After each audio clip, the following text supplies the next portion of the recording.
everyone. Today we're going to talk about blood and blood derivatives, including their ordering and transfusion.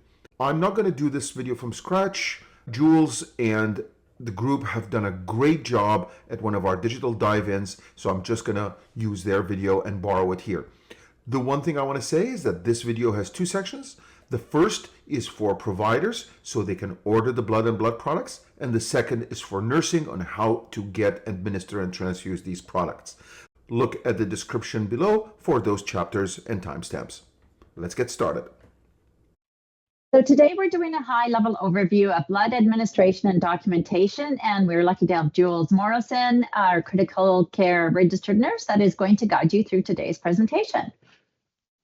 Hi, everyone. My name's Jules. So like Laurel had said, thank you for the introduction. I'm a critical care nurse. I'm the workflow specialist specifically for bridge blood transfusion and breast milk management, which other people will learn about later. Today, we're talking about blood administration. And I'm going to go over everything from sort of how to order that blood and then how to document, administer that blood and document that blood, okay? So first things first, we want to sort of go over blood 101. So we're going to just kind of go over the basics. Now, if you were to have to train some new staff or some younger staff, they might not remember that blood products are divided into two separate categories.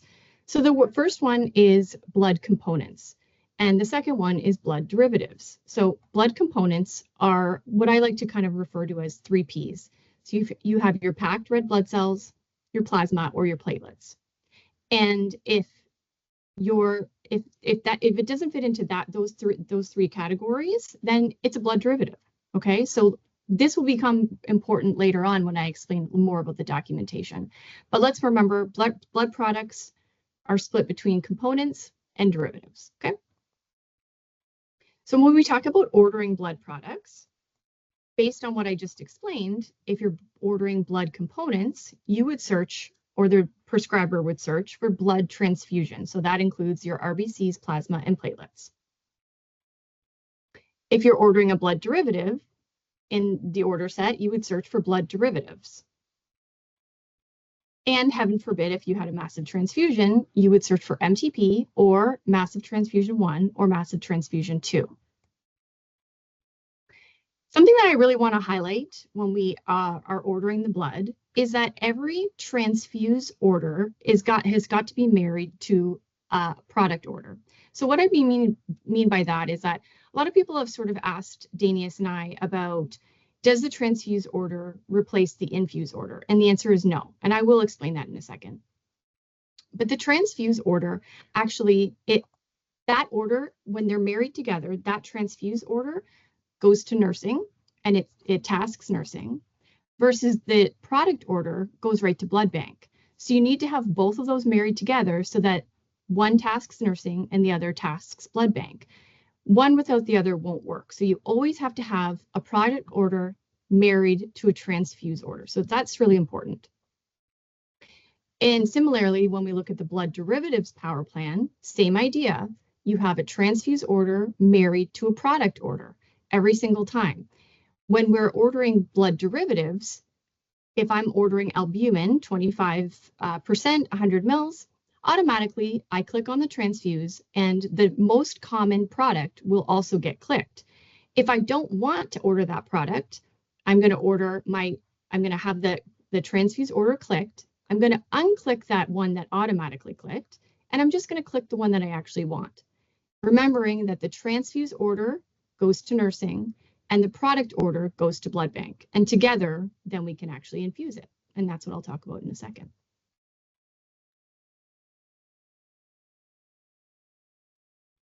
So currently, if we are transfusing blood, what we're doing is in Meditech, we're entering the infuse order. And in St. Catharines, that infuse order goes to blood bank. Blood bank gives us the product through the pneumatic tube. In Niagara Falls and in Welland, there's a paper printout that gets brought to blood bank, and that product is dispensed. In future state, that infuse order is going to be replaced by the pickup delivery ready order.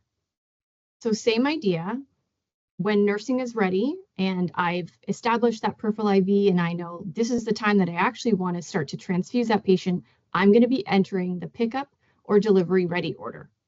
And again, in St. Catharines, it's going to go through the pneumatic tube, and in Niagara Falls and Welland, it's going to have a paper printout that gets dispensed that you would bring to blood bank. Okay, so important to remember, when nursing is ready to actually transfuse, they are going to enter the pickup or delivery ready order, okay? In current state, what happens is, let's say I've gone to blood bank gives me the product, which in this case, let's say is red cells, and a piece of paper, so their issue sheet. In future state, same idea. So they're going to give me the red cell product or whatever product I've ordered, and that documentation is going to be replaced by a program called Bridge Blood Transfusion.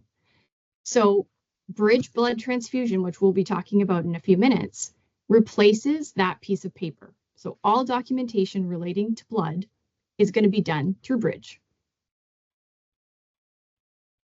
So let's talk a little bit more about Bridge Blood Transfusion.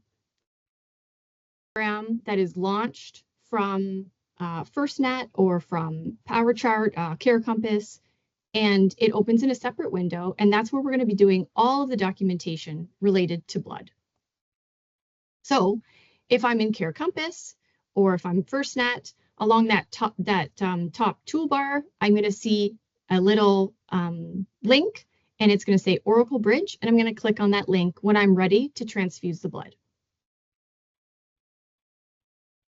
Bridge is going to open in a separate window, and you can see that. You see my CareCompass is open behind, and my window opens in the front. And this is what the main screen looks like in Bridge. So you can notice at the top blue, you can see a banner bar that has all the patient demographics, the age, even the room number, some blood type if the patient's been transfused before, and some results. And then you can see some of our different workflows. So the main workflows I want you to take a look at are start transfusion, multi-unit transfusion, and administer derivative. So those, we call those workflows, but really those are options, okay? So you have three main options depending on what you're going to be transfusing, and I'll go into that. So if you remember, at the beginning of the presentation, I was talking about how blood is divided into two separate categories. First one is blood components, and the second is blood derivatives. If you remember, to the left-hand side, I've just reminded us that the blood components are packed cells, plasma, and platelets, the 3 Ps. Those two options, when we see the little highlighted yellow circle here, we could either use a start transfusion workflow or a multi-unit transfusion workflow. And the difference there is if I'm infusing a single component or if I'm transfusing multiple components. So if I have one single unit of packed cells that's an expected patient and we're going to cross-match that patient and it's a stable situation, likely I'm going to use the start transfusion. If in the case of, let's say, an MTP, where I'm transfusing multiple components, I'm going to go into multi-unit transfusion. In the same, similarly, with blood derivatives, it's pretty simple here. We can see that we're going to administer derivatives. Okay, and I've just kind of labeled what the derivatives are typically. And the most common derivative is going to be albumin, IVIG, fibrinogen, and RhoGAM in women's and babies. So those are the three main workflows, either start transfusion or multi-unit transfusion, and then administer derivatives. So let's do a little scenario. So Dr. Tam orders blood on a patient using the blood transfusion power plan and obtains consent. He orders 1 unit of packed red blood cells over 3 hours via central line. So you can see he's ordered that. We have the transfuse order married to the product order because one goes to nursing and one goes to blood bank. And then the nurse is finally ready and she or he puts in the pickup delivery ready order. And now the blood has arrived. So now that it's arrived, we're going to launch Bridge. And we're going to click on Start Transfusion because it's 1 unit of a component. So we're going to go and start that transfusion. So what I'm going to do in Bridge, now that I have Bridge launched, is I'm going to click on the patient ID area. I'm going to put my cursor there, and I'm going to scan that vertical barcode on the patient's wristband. You're going to see the patient's ID come up in the patient demographic banner bar. And then I'm going to click on Start Transfusion because I have one unit that I know that I'm going to transfuse. So Start Transfusion. So when I open Start Transfusion, my main little menu here gives me a lot of options. So at the top, you can see I can click down and I can take a glance at the transfusion orders. So that order that was ordered by Dr. Tam is going to be in there. You're going to see that it's going to say 1 unit of packed cells over 3 hours IV. I can also click on the results area. And that's going to show me results like my hemoglobin, my hematocrit, my INR, my platelets, everything that's sort of up to date. And I can see at a glance, okay, what was my hemoglobin? And then you're going to do a few check boxes, like you're going to make sure that we actually reviewed the transfusion order, that there was consent verified on the chart, and other little things that we're going to do check boxes in, including the IV site. And we're going to press continue. So now we're going to scan the recipient tag. So the recipient tag comes from Blood Bank, and it's sort of like that little QR code I've highlighted in yellow over to the right.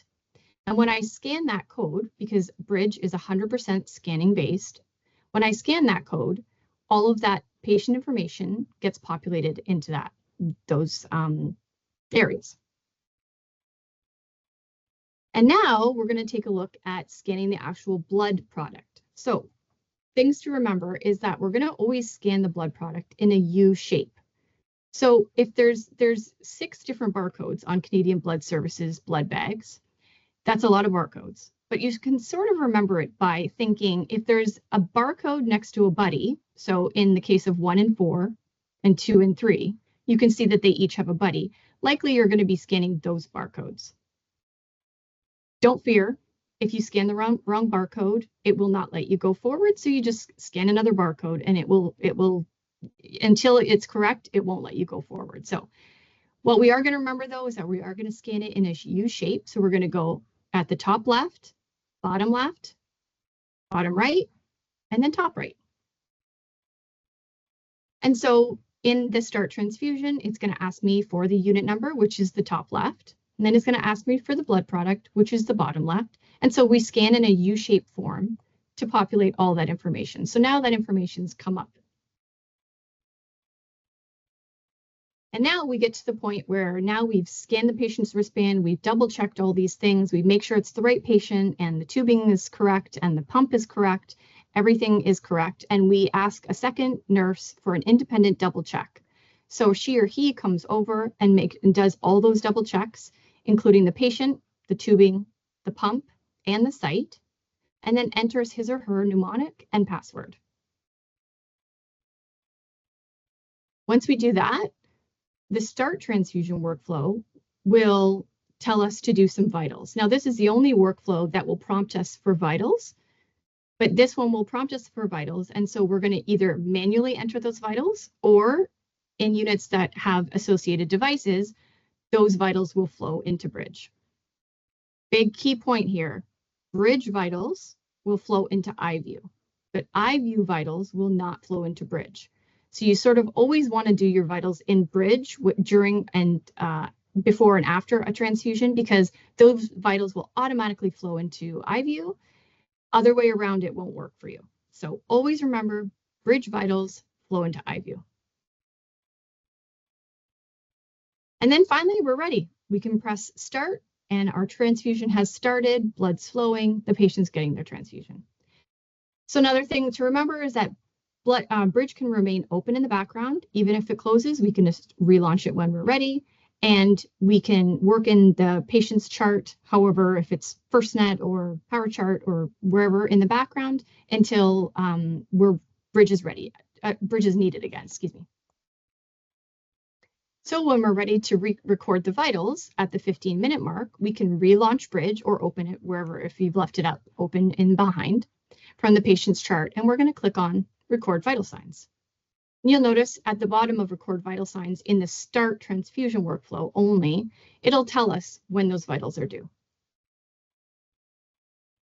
So when we go to record those 15-minute vitals, you'll notice at the bottom of the screen, you'll get reference to the last recorded vitals that were there.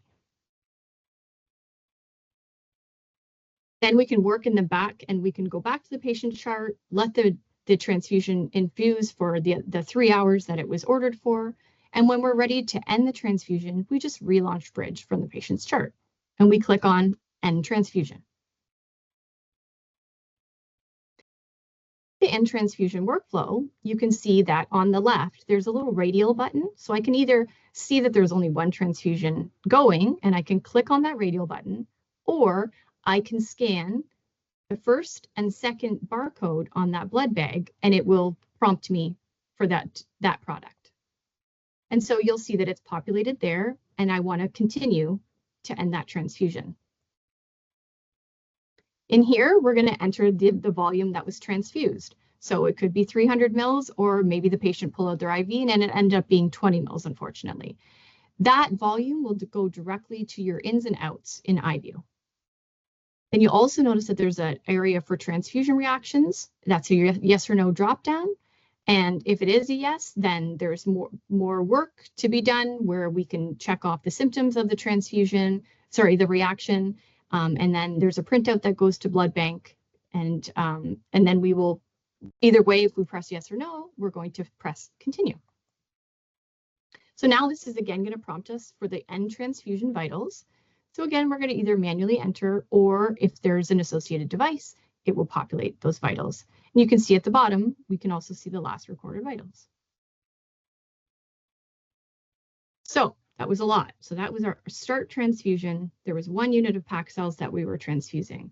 Now we have another scenario and we're going to do derivatives. So in this case, Dr. Tam is busy ordering lots of blood products on everybody. So he's going to order albumin on a patient using the blood derivatives power plan and obtain consent. He orders 25% albumin, 100 mils over 30 minutes via peripheral IV. So you can see in that blood derivatives power plan, both the transfuse and the product order are both clicked off because remember they're married. One goes to nursing and one goes to blood bank. When the nurse is finally ready to transfuse, she or he is going to enter the pickup or delivery ready order and the albumin has arrived. So now we're going to launch Bridge and we're going to click on Administer Derivative. So just like last time, we're going to put our cursor in the patient ID box and we're going to scan that vertical barcode on the patient's wristband. In this workflow, because vital signs do not get prompted, we're going to immediately go to record vital signs because we need to record the vital signs before the transfusion. So we're going to click on record vital signs and enter all of that information. Then, like just for review, remember this slide where we were looking at whether it was component or a derivative, and in this case, it's a derivative. So the workflow that we're going to select is administer derivatives. And there's the administer derivatives workflow. Click on that. So when I click on that, here's the main screen for the derivatives. There's going to be a drop-down menu that's going to ask me select blood plasma derivative. And you can see here, I have a whole selection of different derivatives. And because the patient's been ordered albumin, I'm going to select albumin. When the albumin comes in, I'm going to scan the recipient tag. So that's the tag that comes from blood bank. And you can see it's kind of like a little QR code. And it's going to populate that whole area for me. Then I'm going to be scanning the product. So I can either scan the box or the vial, preferably the box. And I'm going to scan that and it's going to populate in this field. And then I'm going to select the specific derivative that I want. In this case, it's 25%, 100 mils albumin. And you can see that that's been selected.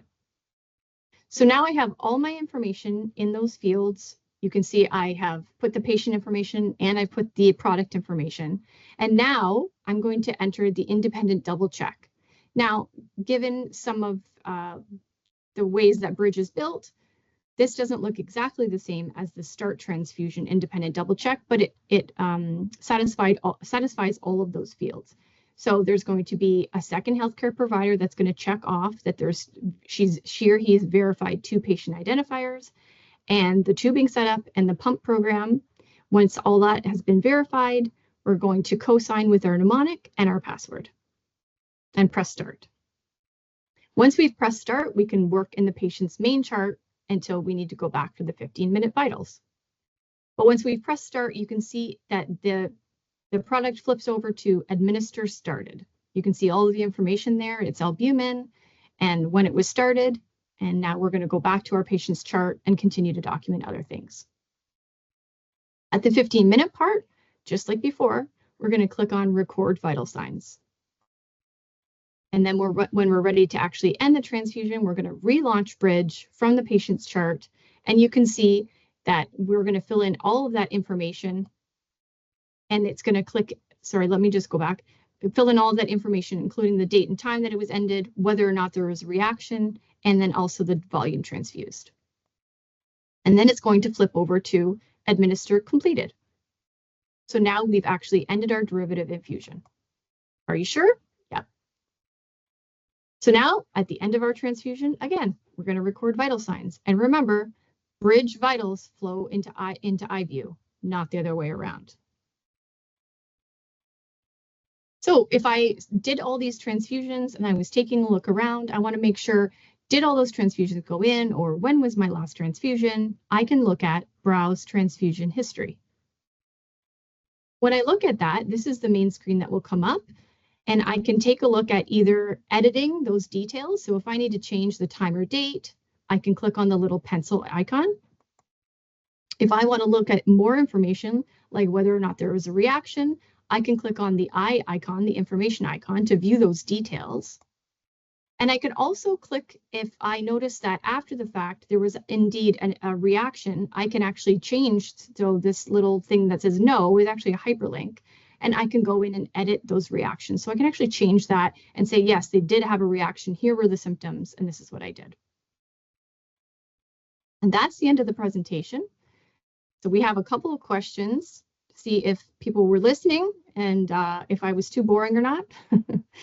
So first, we're going to say, what must every product order be married to? You can add the chat, or you can just call off, whatever you like. Who's going to be brave and put the answer in the chat?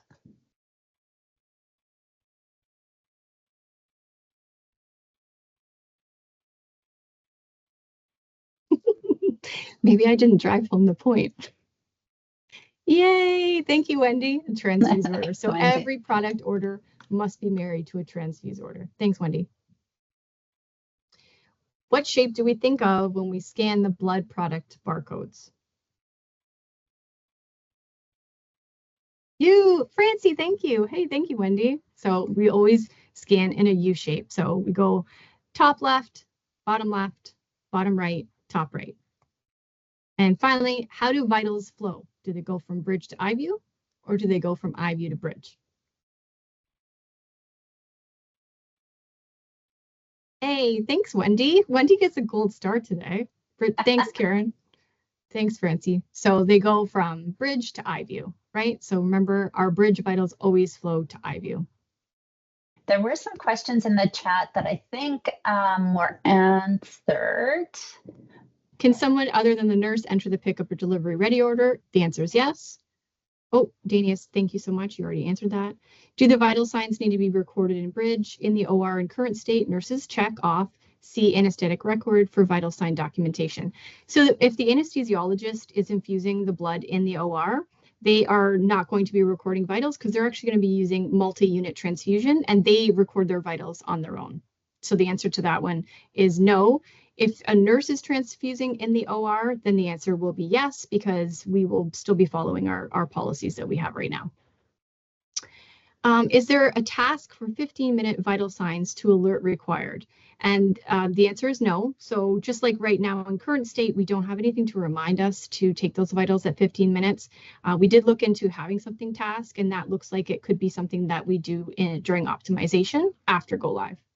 And where is consent located? So consent is located in the main chart. So just like now in current state, you would look at that chart, make sure that consent was obtained, and then you could go on through with your transfusion.